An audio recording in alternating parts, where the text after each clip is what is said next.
আসসালামু আলাইকুম, ভালো আছো নিশ্চয়ই তোমরা। তো আমি একটি রিলস ভিডিওতে তোমাদের বলেছিলাম যে যদি একটি বস্তুকে আমরা ইউ আদিবেগে খাড়া উপরের দিকে নিক্ষেপ করি, বস্তুটি কত উচ্চতায় উঠবে। আমরা বলেছিলাম যে ম্যাক্সিমাম হাইট হচ্ছে h=u²/2g। আমি তোমাদেরকে প্রশ্ন করেছিলাম যে বস্তুটিকে যদি খাড়া উপরের দিকে নিক্ষেপ না করে আনুভূমিকের সাথে থিটা কোণে নিক্ষেপ করি, তাহলে এটা সর্বোচ্চ কত উচ্চতায় উঠবে। তো আমরা এই বিষয়গুলো নিয়েই আজকে আলোচনা করব। আজকের আলোচনা কিন্তু সায়েন্সের যে কোনো স্টুডেন্ট, বিশেষ করে এসএসসি এবং এইচএসসি লেভেলের স্টুডেন্টের জন্য খুবই গুরুত্বপূর্ণ।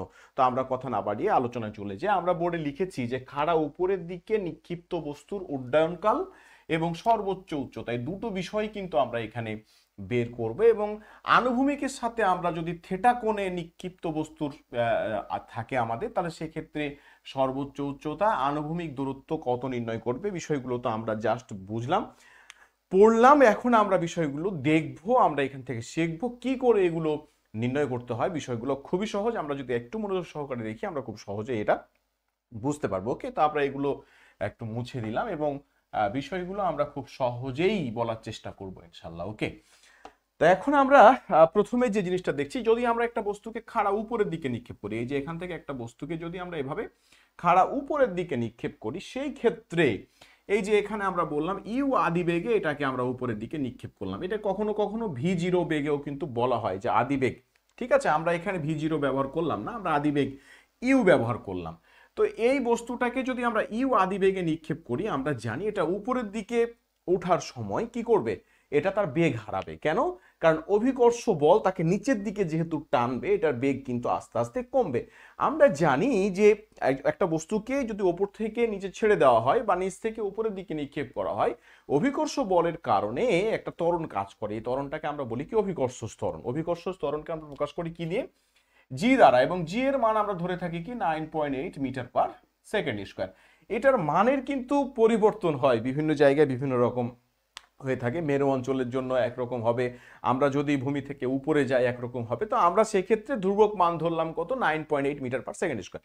এটার মানে কি? এটার মানে হচ্ছে আমরা যদি একটা বস্তুকে এখান থেকে উপরের দিকে নিক্ষেপ করি, এটা প্রতি সেকেন্ডে 9.8 মিটার পার সেকেন্ড করে বেগ হারাবে।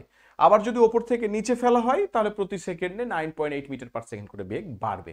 অর্থাৎ এখান থেকে যদি আমি একটি বস্তুকে 100 মিটার পার সেকেন্ড বেগে উপরে নিক্ষেপ করি, তাহলে 1 সেকেন্ড পর 100 থেকে 9.8 বেগ কমে যাবে। তারপরের 1 সেকেন্ড পর আবার 9.8 বেগ কমে যাবে। এইভাবে বেগটা কমতে কমতে কমতে কমতে এক সময় এখানে যে বেগটা কি হয়ে যাবে, জিরো হয়ে যাবে। যখন তার বেগটা জিরো হয়ে যাবে, তখন তো বস্তু আর উপরে উঠতে পারবে না। যেখানে তার বেগটা জিরো হবে, ঠিক ওই জায়গা থেকে বস্তুটা আবার নিচের দিকে নামতে শুরু করবে। তাহলে যেই জায়গাতে তার শেষ বেগটা জিরো হয়, অর্থাৎ বেগ v= যেখানে জিরো হয়, সেই জায়গাতেই কিন্তু বস্তুটার ম্যাক্সিমাম হাইট। এইটুক তো ক্লিয়ার হয়েছি আমরা, তাই না? অর্থাৎ বস্তুকে যদি আমরা ইউ আদি বেগে উপরে নিক্ষেপ করি, তাহলে বস্তুটা তত দূর মানে ততক্ষণ পর্যন্ত উপরে উঠতে থাকবে যতক্ষণ পর্যন্ত না তার বেগটা জিরো হয়। তাহলে আমরা ধরলাম এই পয়েন্টে এসে তার বেগটা কি হয়ে গেল, জিরো হয়ে গেল। বেগটা যখন জিরো হয়ে গেল, বস্তুটা কিছুক্ষণের জন্য থেমে গেল, থেমে যে আবার নিচের দিকে নেমে আবার এই জায়গাতে ফিরে আসলো। এখানে খুব মজার বিষয় এখানে খুব মজার দুটো বিষয় রয়েছে। এক নম্বর বিষয় হলো, এই বস্তুটা এখান থেকে এখানে উঠতে যে সময় লাগে, এখান থেকে নামতেও কিন্তু ঠিক সেই একই সময়ই লাগে। আবার এই বস্তুটাকে এখানে ইউ আদি বেগে নিক্ষেপ করা হয়েছিল, এখানে বেগ জিরো হয়েছে। আবার এখান থেকে যখন বস্তুটা নেমে আসবে এখানে, এই জায়গাতে ঠিক কিন্তু এটার বেগ কিন্তু আবার ইউ হবে। অর্থাৎ এটাকে যদি 100 মিটার পার সেকেন্ড বেগে উপরে নিক্ষেপ করা হয়, এটা যখন ফিরে আসবে এখানে, তখন এটার বেগ কিন্তু আবার 100 মিটার পার সেকেন্ডই হবে। অর্থাৎ যেই বেগে নিক্ষেপ করবো এটা সেই বেগেই ফিরে আসবে। আবার যত সময় এটা সর্বোচ্চ উচ্চতায় উঠতে সময় নিয়েছে, ঠিক নেমে আসতেও ওই একই সময়টাই লাগবে। তবে এগুলোর জন্য শর্ত হলো কি, এটা মুক্তভাবে, অর্থাৎ বাতাসের কোনো বাধা নাই, এরকম চিন্তা এখানে করতে হবে। ওকে, তাহলে এই বিষয় দুটো আমরা ক্লিয়ার হয়েছি। এখন আমরা এখানে বের করতে চাই যে এই যে এখান থেকে এই জায়গার উচ্চতা h=what, এটা ছিল আমার সেদিন রিলস ভিডিওতে প্রশ্ন। এবং আরেকটি বিষয় আমরা এখানে আজকে শিখবো, সেটা হচ্ছে এটা এই যে উঠতে কত সময় লাগছে, নামতে কত সময় লাগছে, বা উঠা নামা দুটো মিলে কত সময় লাগছে, এই উঠা নামার যে টোটাল সময়টা, এটাকে আমরা বলছি উড্ডয়নকাল। ওকে, এই বিষয়গুলো আমরা সবগুলোই দেখবো। ওকে, তা আমরা গতি সমীকরণের একটা ক্লাস কিন্তু দিয়েছিলাম। গতি সমীকরণের ক্লাসে আমরা বেশ কিছু বিষয় দেখেছিলাম। গতির সমীকরণ আমরা গ্যালিলিওর যে পড়ন্ত বস্তুর জন্য আমরা গতির সমীকরণগুলোকে কিভাবে লিখেছিলাম, তো আমরা কি লিখেছিলাম, v equal to u plus gt, আমরা লিখেছিলাম h equal to ut plus half gt square, আমরা লিখেছিলাম v square equal to you square plus 2gh। Okay, এখন কথা হলো এই যে এখানে রাশিগুলো লিখেছি, ভি শেষ বেগ, ইউ আদি বেগ, জি অভিকর্ষ ত্বরণ এবং টি হচ্ছে সময়, সাথে এইচ হচ্ছে উচ্চতা। এই যে এখানে 5টি রাশি রয়েছে, এই 5টি রাশিকেই আমরা কিন্তু চিনতে পারতেছি যে কোনটা আসলে কি জিনিস। কিন্তু আমরা এখানে এখন প্রথম যে প্রথাটি বলছি, আমরা এখানে ম্যাক্সিমাম হাইট এই এইচটা আমরা নির্ণয় করতে চাই। কিভাবে বের করব, এখানে একটা বিষয় খেয়াল রাখতে হবে, এখানে যে আমরা সূত্রে প্লাস ব্যবহার করেছি, এই সূত্রগুলো তখন ব্যবহার করব যখন বস্তুটি উপর থেকে মুক্তভাবে নিচে পড়বে, অর্থাৎ স্থির অবস্থান থেকে একটা বস্তুকে যদি ছেড়ে দেওয়া হয় তাহলে বস্তুটি তো নিচে নেমে আসবে, তাই না? কিন্তু যদি উপরের দিকে নিক্ষেপ করা হয় তাহলে কি ঘটনা ঘটবে, জাস্ট আমাদের নিচে পড়ার সময় যেহেতু অভিকর্ষ ত্বরণ অর্থাৎ প্রতি সেকেন্ডে 9.8 করে যেহেতু মানটা বাড়তে থাকে, একইভাবে যদি উপরে নিক্ষেপ করি তাহলে প্রতি সেকেন্ডে তার বেগের মান 9.8 মিটার পার সেকেন্ড করে কমতে থাকবে। এই জন্য অভিকর্ষ ত্বরণের মানটা জাস্ট কি হবে, মাইনাস, অর্থাৎ উপরের দিকে নিক্ষিপ্ত বস্তুর ক্ষেত্রে এই সূত্রগুলোতে জাস্ট এই মিডিলে কি হয়ে যাবে, এই প্লাসের জায়গায় শুধুমাত্র মাইনাস। ওকে, তাহলে মাইনাসটা কেন হচ্ছে নিক্ষিপ্ত বস্তুর জন্য আমরা বুঝতে পেরেছি, যেহেতু বেগের মানটা প্রতি সেকেন্ডে কমে যাচ্ছে এই জন্য আমরা অভিকর্ষ ত্বরণকে আমরা কি করছি, নেগেটিভ করতেছি। ওকে, এখন কথা হলো আমরা এই হাইট বা এইচটা এখন বের করতে চাই। এখন এইচটা যদি বের করতে চাইলে আমাদের কি কি জানা আছে এখানে একটু দেখে নেই। আমরা কি কি আমরা এখান থেকে পাচ্ছি একটু দেখি। আমাদের আদি বেগ ইউ পাচ্ছি, আর কি পাচ্ছি, শেষ বেগ ভি ইকুয়াল টু আমরা কি পাচ্ছি, 0 পাচ্ছি। এই যে এখানে যে বেগটা 0 হবে, অর্থাৎ ম্যাক্সিমাম হাইটে যেতে হলে আমাদের ভি এর মানটা কি হবে, 0 হবে। ওকে, অভিকর্ষ ত্বরণ আমরা জিও পাচ্ছি, আমাদের বের করতে হবে এইচ ইকুয়াল টু হট। এখন এই 4টি রাশি কোন সমীকরণে আছে, এই 4টি রাশি এই সমীকরণের মধ্যেই কিন্তু এই 4টি রাশি আমার রয়েছে। উপরে দুটো সমীকরণে এক্সট্রা টি রয়েছে, তাই না? তাহলে যেহেতু আমার এখানে টি নেই, সুতরাং টি নিয়ে আমার কোনো কাজও নেই। এখন আমরা এই সমীকরণটা কিন্তু ব্যবহার করবো, v square equal to you square minus 2gh। তাহলে আমি যদি সমীকরণটি ব্যবহার করি এখানে, যে v square equal to you square minus 2gh, তাহলে বা ভি এর মান কত, 0, 0 স্কোয়ার মানেও 0 equal to you square minus 2gh। তাহলে 2gh মাইনাসকে আমি এদিকে নিয়ে আসলাম, তাহলে প্লাস হয়ে আসলো, তাহলে 2gh equal to you square. তাহলে বা এইচ ইকুয়াল টু আমরা কি লিখতে পারি, বা এইচ ইকুয়াল টু এই যে ইউ স্কোয়ার বাই 2g, এই যে 2g ভাগ হয়ে চলে আসলো, যেটা আমি রিলস ভিডিওতে বলেছিলাম যে h equal to you square by 2g। এইভাবেই কিন্তু এটা আসে। অর্থাৎ আমি যদি এখানে একটি বস্তুকে 100 মিটার পার সেকেন্ড বেগে নিক্ষেপ করি তাহলে এটা কত উচ্চতায় উঠবে, এইচ ইকুয়াল টু আমরা বলেছিলাম যে 100 স্কোয়ার, এই যে আদি বেগের মান 100 স্কোয়ার বাই 2 গুণিত 9.8। ঠিক আছে, এটা হিসাব করে কত হয়, 510.20 মিটার। ওকে, তাহলে এই যে আমরা যদি একটা বস্তুকে খাড়া উপরের দিকে নিক্ষেপ করি, শুধুমাত্র আমরা যদি তার আদি বেগটা জানি যে কত বেগে নিক্ষেপ করা হলো এটাকে, তাহলেই কিন্তু আমরা জি এর মান যেহেতু 9.8 আমাদের, তার মানে শুধুমাত্র আদি বেগের মানটা জানলেই কিন্তু আমরা এই বস্তুটা কত উচ্চতায় উঠবে এটা কিন্তু আমরা বের করে ফেলতে পারি। ওকে, তাহলে আমরা একটা সমীকরণ পেলাম যে maximum height h equal to you square by 2g। Okay fine, তাহলে এটা আমরা এখানে একটু লিখে রাখলাম, h equal to you square by 2g, এটা আমরা পেয়ে গেলাম। এখন কথা হলো যে এই যে বস্তুটা এই যে উপরে উঠছে, উপরে উঠতে এবং নামতে তার টোটাল কত সময় লাগছে আমরা দেখতে চাই। প্রথমে তাহলে ওঠার সময়টা দেখি, তারপরে ওঠার সময়টা নামার সময়টা যেহেতু একই, ওঠার সময়টাকে আমরা দ্বিগুণ করে দিলে ওঠা নামার সময়টা কিন্তু পেয়ে যাব। তাহলে এবার আমাদের কি কি জানা আছে দেখি। আমাদের আদি বেগ ইউ, আমাদের শেষ বেগ হচ্ছে ভি, অভিকর্ষ ত্বরণ হচ্ছে জি, বের করতে চাই কি টি। তাহলে ভি ইউ জি টি, এই যে আমাদের প্রথম সমীকরণটি কিন্তু এই 4টি রাশি কিন্তু রয়েছে। তাহলে আমি যদি এই সমীকরণটা ব্যবহার করি, V equal to U minus GT. Okay, তাহলে বা আমাদের শেষ বেগ কত, 0, তাহলে 0 equal to U minus GT, বা আমি জিটিকে প্লাস করে নিয়ে আসলাম এদিকে, GT equal to U, then T equal to, বা টি ইকুয়াল টু কি হচ্ছে তাহলে, টি ইকুয়াল টু এই যে ইউ বাই জি। ওকে, এই যে আমরা উপরে উঠতে বস্তুটার কত সময় লাগে এটা পেয়ে গেছি। অর্থাৎ যদি শুধুমাত্র আদি বেগটা জানা থাকে তাহলেই কিন্তু উপরে ওঠার সময় কত, অর্থাৎ ম্যাক্সিমাম হাইটে পৌঁছাতে কত সময় লাগবে এটা কিন্তু আমরা পেয়ে যাচ্ছি। অর্থাৎ 100 মিটার পার সেকেন্ড বেগে যদি একটি বস্তু উপরের দিকে নিক্ষেপ করি তাহলে উপরে অর্থাৎ সর্বোচ্চ উচ্চতায় উঠতে তার সময় লাগবে 100/9.8, 100/9.8 করে যা হয় তত সেকেন্ড কিন্তু এটা উপরে উঠতে সময় লাগবে। অর্থাৎ আদি বেগটা জানলেই কিন্তু আমরা এগুলো সব পেয়ে যাচ্ছি। একইভাবে আমি যদি বলি এবার যে ঠিক আছে, উপরে ওঠার সময় তো ইউ বাই জি, তাহলে নিচে নামার সময় কত? নিচে নামার সময়ও কিন্তু ইউ বাই জি। তাহলে যদি আমরা বলি উড্ডয়নকাল অর্থাৎ উঠা এবং নামা মিলে মোট সময়, এটা যদি ক্যাপিটাল টি দিয়ে লিখি আমরা, তাহলে টি ইকুয়াল টু উঠার সময় প্লাস নামার সময়। তাহলে ওঠার সময় কত? ইউ বাই জি, নামার সময় হচ্ছে ইউ বাই জি, তাহলে এটাকে যোগ করলে কত হচ্ছে? 2u by G. ওকে, এই যে আমরা পেয়ে গেলাম উড্ডয়নকাল। তাহলে আমরা যদি একটি বস্তুকে খাড়া উপরের দিকে নিক্ষেপ করি তাহলে তার উড্ডয়নকালটা কত, এটা আমরা পেয়ে গেলাম। তাহলে উড্ডয়নকালটা যদি আমরা এখানে লিখি যে উড্ডয়নকাল টি ইকুয়াল টু এই যে 2u বাই জি। ওকে, এই উড্ডয়নকালটা আমরা কিন্তু একবারেও বের করতে পারি। কিভাবে? এটাও একটু আমরা দেখবো যে কিভাবে আমরা এরকম যোগ না করে আমরা একবারেই উড্ডয়নকালটা বের করতে চাই। কিভাবে করবো একটু দেখে নেই আমরা। আমরা বললাম একটি বস্তুকে এখান থেকে নিক্ষেপ করা হয়েছে, বস্তুটি এখানে আসলো, এখানে এসে আবার ফিরে আসলো। ঠিক আছে, ইউ আদি বেগ এটাকে দেওয়া হয়েছিল, এখানে শেষ বেগ হচ্ছে 0। ওকে, অভিকর্ষ ত্বরণ হচ্ছে জি। এখন কথা হলো ওঠা এবং নামার এই সময়টা আমরা বের করতে চাই। এখন প্রশ্ন হলো, আমি যদি বস্তুটাকে এখান থেকে নিক্ষেপ করে আবার এখানে ফিরায় নিয়ে আসতে চাই, তাহলে উচ্চতা কত হবে? উচ্চতা h = 0 হবে। কেন? কারণ আমরা সরণ থেকে জানি যে সরণ কখন হয়, একটা বস্তু একটা অবস্থান থেকে চলতে শুরু করে আর একটা অবস্থানে যদি আসে, বিভিন্নভাবে এখানে যেতে পারে, কিন্তু আমরা সরণ বের করার সময় সোজাসুজি যে দূরত্বটা, এটাকে কি বলি? আমরা সরণ বলি। অর্থাৎ এ থেকে বি পজিশনে বিভিন্নভাবে গেলেও আমরা যে সরলরৈখিক যে দূরত্বটা, এটাকে আমরা বলি সরণ, এ থেকে বি এর দিকে। অর্থাৎ একটি বস্তু এ অবস্থান থেকে চলতে শুরু করে বিভিন্ন দিকে ঘুরে ফিরে আবার যদি এ অবস্থানে ফিরে আসে, আমরা বলবো যে বস্তুটা কোনো দূরত্ব অতিক্রম করেনি। অর্থাৎ সরণ কত হয়েছে? দূরত্ব হয়েছে, কিন্তু সরণ কত? 0। ঠিক আছে, সরণ কত হবে? 0। বস্তু যেখানে ছিল সেখানেই আছে, সরণ কত? 0। তাহলে আমরা বলছি একটি বস্তু এই যে প্রথম যে আদি অবস্থান, এখান থেকে চলতে শুরু করে আবার যদি এখানে যে এখানেই ফিরে আসে, আমরা বলবো হাইট h = কত? 0। অর্থাৎ আমরা বলবো কোনো উচ্চতাই নেই। ঠিক আছে, কিন্তু h = 0 কিন্তু এই ঘটনাটা দুটো সময়ে ঘটতে পারে।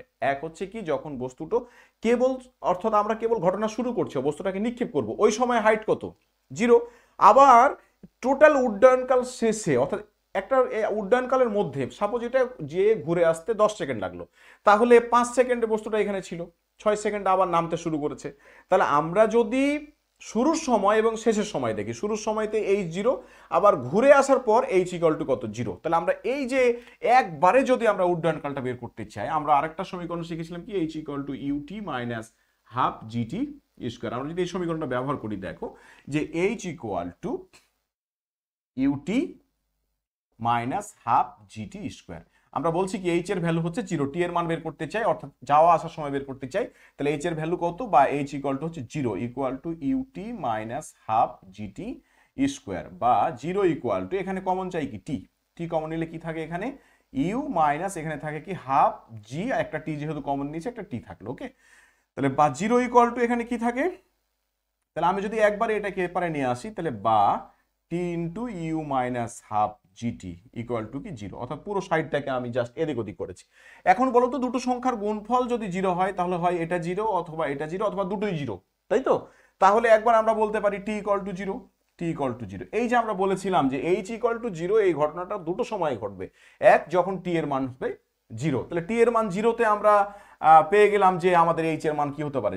0 হতে পারে। তাহলে t এর একটা ভ্যালু পেয়েছে 0, কিন্তু আমাদের তো এই ভ্যালু নিলে হবে না, আমাদের নিতে হবে কি, যে ঘুরে আসার পর যে সময়, সেই সময়। তাহলে এইটুকু = 0 বলতে পারি আবার। তাহলে অথবা u - ½ gt = 0। তাহলে বা এখন যদি আমরা u = মাইনাস আছে, এদিকে এসে কি হলো? প্লাস হলো ½ gt, বা 2 যদি আর গুণন করি, তাহলে 2u = gt।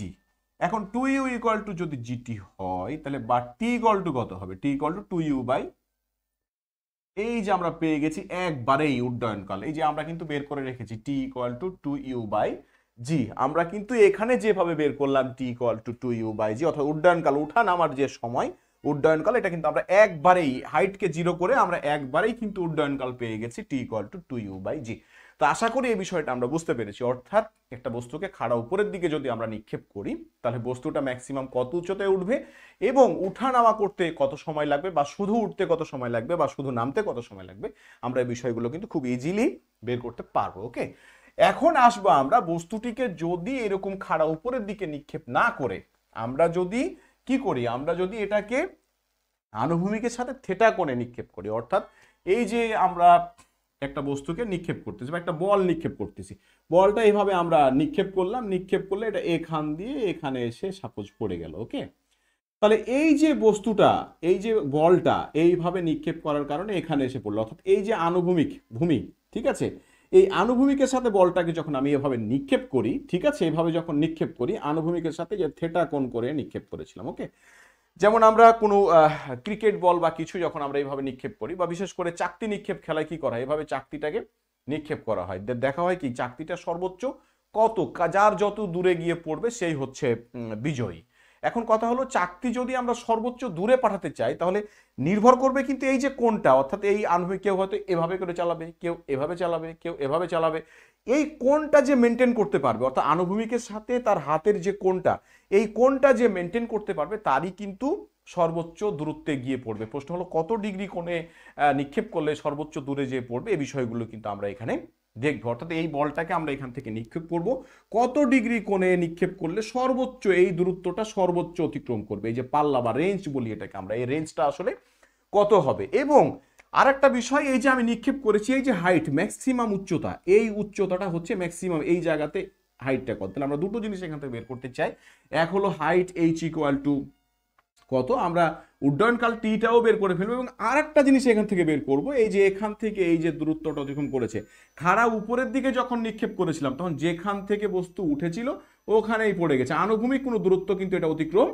করে নাই। কিন্তু এই জায়গাতে যেহেতু থেটা কোণে আমরা নিক্ষেপ করেছি, এখানে আনুভূমিক একটা দূরত্ব অতিক্রম করেছে, এটাকে আমরা রেঞ্জ বলছি, যেটাকে আমরা আর দিয়ে প্রকাশ করছি। এই বিষয়টাও কিন্তু আমরা, বা সরণটা, আনুভূমিক সরণটা আমরা বের করব। ওকে, তো দেখি আমরা, সাপোজ এই জায়গাতে এই বস্তুটাকে আমরা ইউ বেগে নিক্ষেপ করলাম, এই যে এখান থেকে আমরা ইউ বেগে নিক্ষেপ করলাম। ওকে, এখন প্রশ্ন হলো এটা তো এই দিকেও বেগ না, আবার এই বেগটা এই দিকেও না, বেগটা হচ্ছে এই বরাবর। অর্থাৎ আমি যদি এখানে দেখাই যে এই বরাবর আমি বলটিকে চালিয়েছিলাম এর সাথে থেটা কোণে, কিন্তু প্রশ্ন হচ্ছে এটা এই দিকেও না বেগ, এটা বেগটা হচ্ছে এই দিকেও না।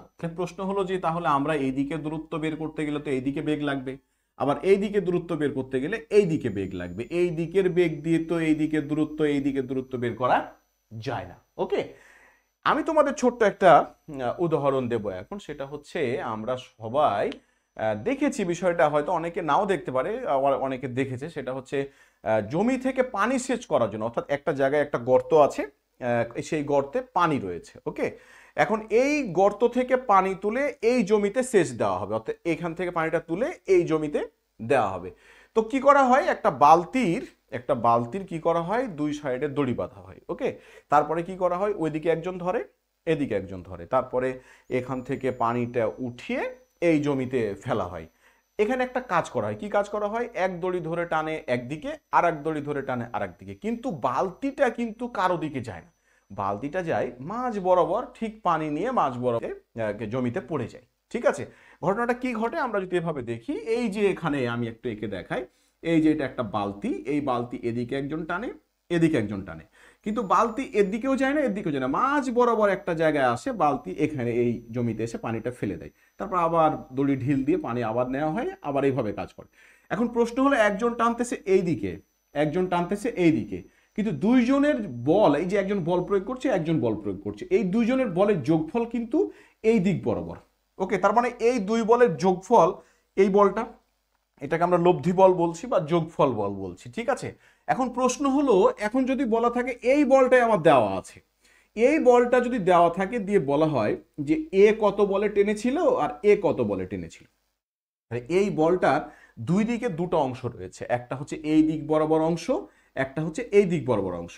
তাহলে একইভাবে এই যে আমরা এখানে ইউ বেগে একটি বস্তুকে নিক্ষেপ করলাম, এই যে ইউ বেগে একটি বস্তুকে নিক্ষেপ করলাম, তাহলে এই বেগটার দুইটা উপাংশ আছে, একটা আনুভূমিক বরাবর উপাংশ বা অংশ, আর একটা হচ্ছে উলম্ব বা খাড়ো দিকে উপাংশ। আমরা যদি এই অংশটা বের করে ফেলতে পারি তাহলেই তো বাকি কাজ আমরা করে ফেলতে পারবো। এখন কাজ হলো আমাদের এই অংশটা বের করা, এই অংশটা আমরা কিভাবে বের করব সেটাই আমরা একটু দেখে ফেলি। ওকে, ওকে ফাইন, তাহলে আমরা এই জায়গাতে আবার একটু চলে আসি, আমি চিত্রটা একটু নতুন করে এঁকে নেই। তাহলে আমরা এই যে আমরা একটি বস্তুকে এই দিক বরাবর আমরা নিক্ষেপ করলাম, কত বেগে, ইউ বেগে। ওকে, তাহলে এর দুটো অংশ বের করতে চাই, একটা হচ্ছে এই যে আনুভূমিক অংশ আর একটা হচ্ছে উলম্ব অংশ। এখানে কোনটা কত ছিল, থিটা। ওকে ফাইন, আমরা যে কাজটা করলাম, এখানে একটা বিন্দু নিলাম, বিন্দু নিয়ে আমরা সাপোজ এই এখানে যোগ করলাম এর সমান্তরালে, আবার এখানে এর সমান্তরালে যোগ করলাম। ওকে, অর্থাৎ এটা এর উপরে লম্ব, এখান থেকে এর উপরে লম্ব, অর্থাৎ আমরা এক্স অক্ষের উপরে এবং ওয়াই অক্ষের উপরে দুটো লম্ব আঁকলাম। Okay fine. এখন কথা হলো এই যে ত্রিভুজটা আমরা দেখতে পাচ্ছি, এই যে এই ত্রিভুজটা আমি যদি নাম দেই এ বি সি, এখানে দিয়ে দিলাম, তাহলে এই যে ত্রিভুজটা, ত্রিভুজ এ বি সি, এই এ বি সি ত্রিভুজে এই কোণটা হলো আমার থিটা, তাহলে এটা হচ্ছে আমার বিসি হচ্ছে লম্ব, আর এসি হচ্ছে কি অতিভুজ। তাহলে আমি বের করতে চাই প্রথমে কোনটা, এই যে লম্ব বিসি। আচ্ছা এই বিসি যেটুকু, ওইটুকু কি এডি না? আমি যদি বিসি বের করতে পারি, তাহলে এই ইউ এর আদিবেগ ইউ এর আমরা বিসি বের করা মানে কি এই বরাবর আমার বেগটা কত আমি এটা পেয়ে যাব। ওকে, তাহলে আমি যদি বিসিটা বের করতে চাই, তাহলে এখান থেকে আমার এটা হচ্ছে লম্ব, এটা অতিভুজ, তাহলে সূত্র ফেলবো কি sine theta, sine theta equal to লম্ব বাই অতিভুজ। তাহলে সাইন থিটা ইকুয়াল টু লম্বকে বিসি বাই অতিভুজকে এসি। ওকে, আমরা বের করতে চাই কি, আমরা বের করতে চাই বিসি, তাহলে BC equal to AC sine theta. তাহলে এসি মানে কি ইউ, তাহলে ইউ সাইন থিটা, এই যে আমরা পেয়ে গেছি। তাহলে আমরা বিসির মান পেয়ে গেছি ইউ সাইন থিটা, অর্থাৎ এডি বরাবর, অর্থাৎ এই যে উলম্ব বরাবর যে বেগটা, এই যে বেগটা পেয়ে গেলাম ইউ সাইন থিটা, এই যে পেয়ে গেছি আমরা ইউ সাইন থিটা।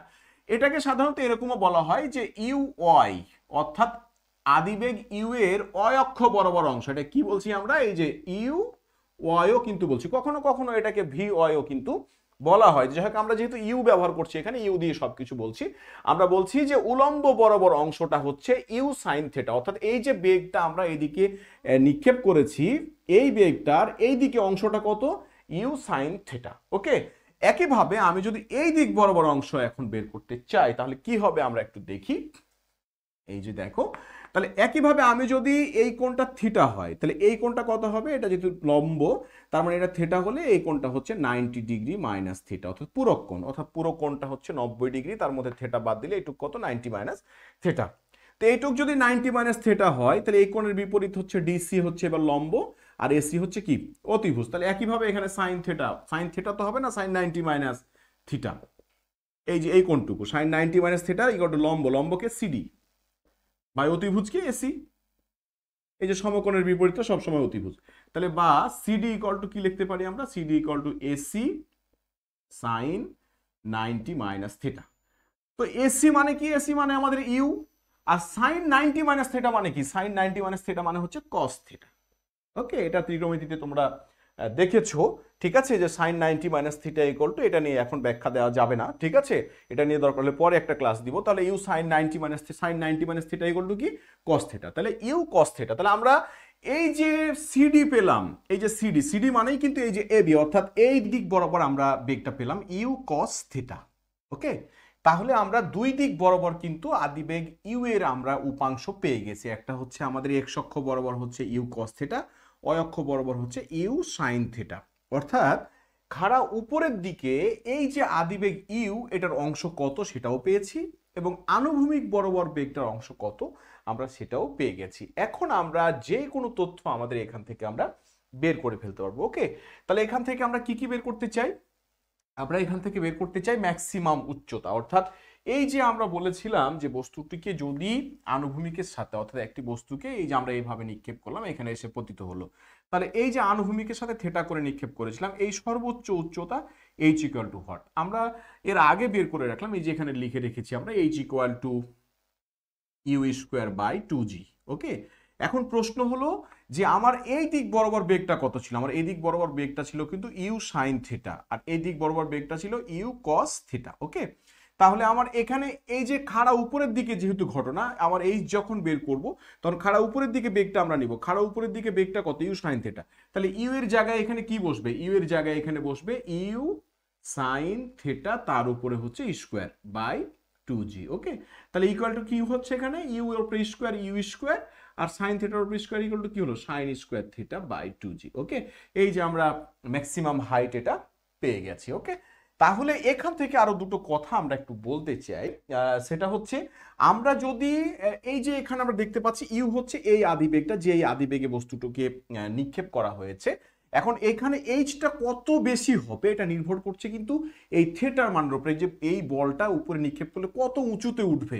আমরা দেখতে পাচ্ছি যে এই থিটার মান যদি 0 ডিগ্রি, আমরা দেখতে পাচ্ছি এইচ এর মান মিনিমাম কত হতে পারে 0, যেখানে বস্তু রয়েছে সেখানেই থাকবে। এটা কখন হবে, যদি থিটার মান 0 ডিগ্রি হয়, থিটার মান 0 ডিগ্রি হয় মানে কি, বস্তুটিকে আমরা নিক্ষেপ করছি এই দিকে না, ঠিক এই দিক বরাবর। থিটার মান যদি 0 হয়ে যায়, বস্তুটি আনুভূমিক বরাবরে কিন্তু এই বরাবর কিন্তু নিক্ষেপ করা হচ্ছে, তাহলে সাইন 0 ডিগ্রির মান কত, 0। তাহলে উপরে যদি 0 হয়ে যায় তাহলে এইচ ইকুয়াল টু কত হবে, H equal two 0/2g equal to কত হবে, 0।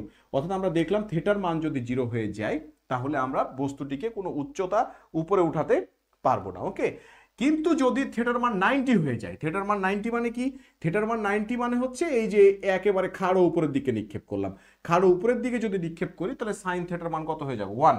থিটা যদি আমাদের সাইন 90 মানে হচ্ছে কত, 1 কে স্কোয়ার করলে 1, সেক্ষেত্রে h equal to q square by 2, অর্থাৎ এই সূত্রই আবার কিন্তু চলে আসবে। অর্থাৎ আমরা দেখলাম থিটার মানটা যদি 90 হয় তাহলে ম্যাক্সিমাম উচ্চতায় উঠবে, থিটার মানটা 0 হলে এটা কোনো উচ্চতায় উঠবে না, অর্থাৎ থিটার মানের উপরেই কিন্তু এই উচ্চতাটা নির্ভর করছে। ওকে, এরপরে আমরা যেটা দেখব, আমরা তো এইচ এর ভ্যালু পেলাম, এখন যদি বের করতে চাই উড্ডয়নকাল কত, অর্থাৎ এই যে বস্তুটা এখান থেকে নিক্ষেপ করে এই জায়গাতে পড়তে কত সময় লাগবে, তাহলে আমরা একটু আগে লিখে রেখেছি যে capital T equal two 2u/g। তাহলে এক্ষেত্রে আমাদের ইউ এর মানটা কি, এই যে আমাদের ইউ এর মানটা হচ্ছে ইউ সাইন থিটা, তাহলে 2u sine theta by G. Okay, এই যে আমরা উড্ডয়নকালটাও কিন্তু পেয়ে গেছি, একদম ইজি জিনিস, এগুলো কঠিন কিচ্ছু না। তাহলে আমরা কি এই যে বিষয়গুলো আমরা এখানে লিখছি এগুলো সবাই কিন্তু বুঝতে পারছি, অর্থাৎ এর আগে যে আমরা যে মান বের করে রেখেছিলাম টি ইকুয়াল টু 2u/g, জাস্ট আমাদের এই যে আদিবেগটার উলম্ব উপাংশটা আমরা নিলাম, উলম্ব উপাংশ হচ্ছে ইউ সাইন থিটা, সেই মানটাই জাস্ট এখানে আমরা বসালাম। ওকে, এরপরে আমরা আরেকটা জিনিস বের করতে চেয়েছিলাম, সেটা হচ্ছে যদি আমরা এই যে একটা বস্তুকে থিটা কোণে নিক্ষেপ করি তাহলে এই বস্তুটা আনুভূমিক বরাবর একটা দূরত্ব অতিক্রম করেছে, এই দূরত্বটা এখান থেকে এই দূরত্বটা রেঞ্জ বলছি আমরা, এই আর এর মানটা আসলে কত আমরা এখন বের করতে চাই। আচ্ছা, আমাদের এই যে এই দিক বরাবর আনুভূমিক বরাবর বেগটা কত পেয়েছিলাম আমরা ইউ কস থিটা, আনুভূমিক বরাবর বেগ পেয়েছিলাম ইউ কস থিটা।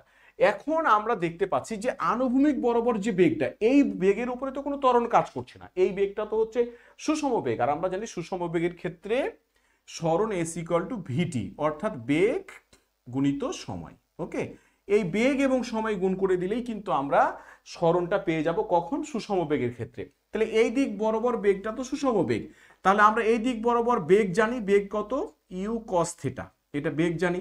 আর সময় কত, এই যে এটা উঠতে এবং নামতে যে সময়টা পাবে সেই সময়ই তো এই সময়, অর্থাৎ এটা এখান থেকে উঠবে তারপরে নামবে, এই যে সময়টুকু এটি হচ্ছে সময়। তাহলে ইউ কস থিটা তার সাথে যদি আমরা ক্যাপিটাল টি গুণ করে দিই তাহলেই তো আমরা এই রেঞ্জটা পেয়ে যাব, তাই না? তাহলে আমরা যদি এখন বের করি যে এই যে রেঞ্জ আর ইকুয়াল টু, তাহলে বেগ গুণিত সময়, কোন দিক বরাবর বেগ, আনুভূমিক বরাবর বেগ, তাহলে বেগ কত আমাদের, বেগ হচ্ছে ইউ কস থিটা। আরে একটু আগে আমরা বের করলাম ক্যাপিটাল টি এর মান কত, ইউ কস থিটার সাথে সময় গুণ করব, তাহলে সময়টা কত আমরা একটু আগে বের করলাম 2u/g, তাহলে 2u sin থিটা, এই যে একটু আগে বের করলাম আমরা, ডিভাইড বাই জি। এখন তাহলে যদি আমরা এটা হিসাব করি জাস্ট একটু, তাহলে কি আসছে এখানে, এই যে ইউ আর ইউ গুণ করলে কি হচ্ছে, ইউ স্কোয়ার, তারপরে সাথে কি থাকলো 2 sin theta cos theta divide by G. এখন 2 sin theta cos theta equal to কি, আমরা ত্রিকোণমিতি থেকে জানি 2 sin theta cos theta equal to sin 2 theta divide by G. এই যে দেখো আমরা এই ভ্যালুটাও পেয়ে গেছি, অর্থাৎ আনুভূমিক বরাবর কত দূরত্ব অতিক্রম করে আমরা আর এর ভ্যালু পেয়েছি U square sin 2 theta divide by G. এই আমরা একটু কথা বলি, এখানে আমরা দেখবো যে আর এর ভ্যালুটা কখন সর্বোচ্চ হতে পারে, কখন হাইয়েস্ট হতে পারে, আমরা সেই জিনিসটা দেখব। আমরা দেখতে পাচ্ছি আর এর ভ্যালু হাইয়েস্ট হবে তখনই যখন সাইন থিটার মান কত হবে, 1। আমরা জানি সাইন 90 মান হচ্ছে 1, তাহলে সাইন 90 মান যদি 1 হয়, এখানে 2 থিটা আসে, থিটার মান কত হতে হবে, 45। তাহলে থিটা যদি এখানে 45 ডিগ্রি হয় তাহলে ইউ স্কোয়ার সাইন 2 গুণিত 45 ইকুয়াল বাই কত হবে, G, equal to you square sine 2 theta মানে কি, সাইন 2 থিটা মানে হচ্ছে সাইন 2 গুণিত 45 90 divide by G, equal to কত হবে, সাইন 90 মানে হচ্ছে 1/জি equal to you square by G. Okay, এই যে এই জায়গাতে আমরা একটা জিনিস খেয়াল করি, যখন থিটার মানটা 45 হবে তখন আমার আর এর মানটা হবে একেবারে ম্যাক্সিমাম। তার মানে আমরা যদি একটি বস্তুকে আনুভূমিক বরাবর নিক্ষেপ করে সর্বোচ্চ দূরে পাঠাতে চাই তাহলে আমাকে কি করতে হবে, আমি যে কোণটা নির্ণয় করছি এখানে আনুভূমিকের সাথে এই কোণটা হতে হবে 45 ডিগ্রি, তাহলেই আমার এই যে সাইন 2 থিটার মান হয়ে যাবে 1। সেক্ষেত্রে আমার আনুভূমিক যে দূরত্বটা অর্থাৎ আমার যে রেঞ্জটা সেটা হবে ইউ স্কোয়ার বাই জি, এবং এটাই হবে সর্বোচ্চ মান। তো ওকে, আজকে আমরা আর কথা না বলে অনেক বড় ক্লাস হয়ে গেল। একটু ক্লাসটা মনোযোগ সহকারে দেখলে আমরা এই বিষয়গুলো খুব ইজিলি আমরা কিন্তু বুঝে ফেলতে পারবো। তো ভালো থাকবে সবাই, খোদা হাফেজ।